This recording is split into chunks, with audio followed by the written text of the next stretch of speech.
भोपाल में कांग्रेस ने बुधवार को संयुक्त पत्रकार वार्ता में भाजपा सरकार पर नर्सिंग शिक्षा में बड़े घोटाले को दबाने का आरोप लगाया।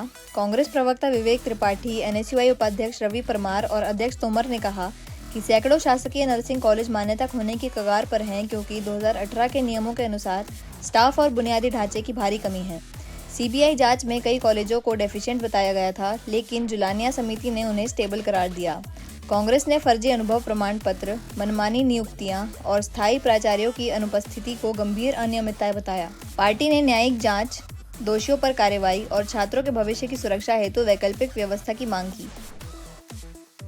मध्य प्रदेश के शासकीय नर्सिंग कॉलेजों को लेकर आज हमने पत्रकार वार्ता की है और पत्रकार वार्ता के माध्यम से आज हमने मध्य प्रदेश के सरकारी नर्सिंग कॉलेजों में जो फैकल्टियों में गड़बड़ी है वो मध्य प्रदेश के 13 शासकीय नर्सिंग कॉलेज हैं, जिसमें भोपाल के 3 शासकीय नर्सिंग कॉलेज है, जिसमें गांधी मेडिकल, बीएचआरसी, भोपाल मेमोरियल, पंडित खुशीलाल, इन तीनों के नर्सिंग कॉलेजेस है। और इन नर्सिंग कॉलेजों में ना तो प्राचार्य हैं, ना ही उपचार्य, ना ही शासन के नियम अनुसार फैकल्टी है। इसको लेकर हम लंबे समय से शिकायत कर रहे हैं, लेकिन शासन और नर्सिंग काउंसिल इस पर ध्यान नहीं दे रहा। वहीं 10 नर्सिंग कॉलेज अन्य जिलों के हैं, उसमें कई नर्सिंग कॉलेजेस ऐसे हैं जैसे अमरकंटक का शासकीय नर्सिंग कॉलेज, उसके बाद आप एक बुंदेलखंड का सागर नर्सिंग कॉलेज, जबलपुर का शासकीय नर्सिंग कॉलेज। इन कॉलेजों में नियमानुसार फैकल्टी नहीं है, मात्र कुछ 4-5 कॉलेजेस ऐसे हैं जिनमें 1 और 2 फैकल्टी हैं। ऐसे में मध्य प्रदेश के लाखों छात्रों के भविष्य के साथ खिलवाड़ किया जा रहा है।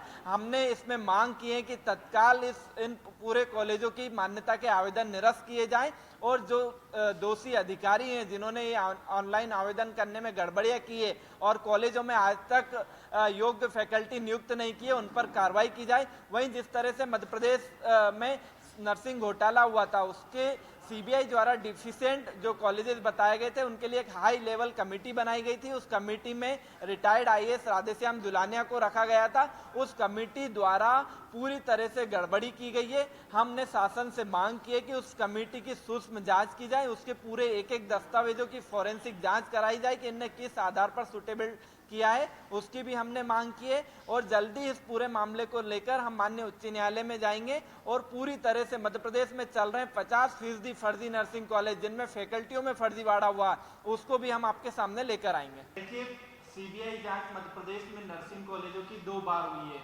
उसमें पहली बार जो सीबीआई जांच हुई थी उसको सार्वजनिक किया गया था, उसमें 308 कॉलेजेस थे। तो उस पर हमने एक रिपोर्ट तैयार करके और पूरी जो सीबीआई ने सुटेबल बताए थे, मध्य प्रदेश की देश की सबसे बड़ी जांच एजेंसी सीबीआई ने जिन कॉलेजों को सुटेबल बताया था वो वास्तविकता में कॉलेज थे ही नहीं। उन कॉलेजों की हमने शिकायत की थी। उसके बाद सीबीआई के कई अधिकारियों की, कई मध्य प्रदेश के दलालों की और कई नर्सिंग कॉलेज के संचालकों की गिरफ्तारी हुई थी। दूसरी जो जांच रिपोर्ट है सीबीआई ने आज तक सार्वजनिक नहीं की, क्योंकि उसमें भी कहीं ना कहीं कमियां हैं।